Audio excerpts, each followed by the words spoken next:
Ipinakita ng It's Showtime host na si Kim Chu ang kanyang out-of-town rest house kung saan dito nila idinaos ang Pasko kasama ang kanyang pamilya na ipinost sa kanyang official Instagram account. Nasa Tagaytay ang rest house ni Kim at overlooking nito ang Taal Volcano. Dito ko talaga china-charge ang sarili ko.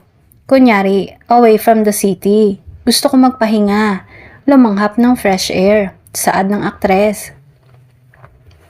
Isa ito sa mga dream ko na magkaroon and I am very happy na nandito na siya.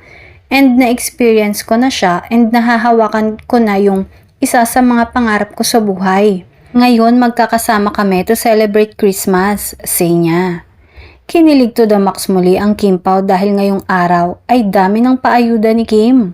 Ipinost din kasi nito ang last taping day kung saan kasama si Paolo Avellino na bumati sa mga madlang people sa araw ng Pasko.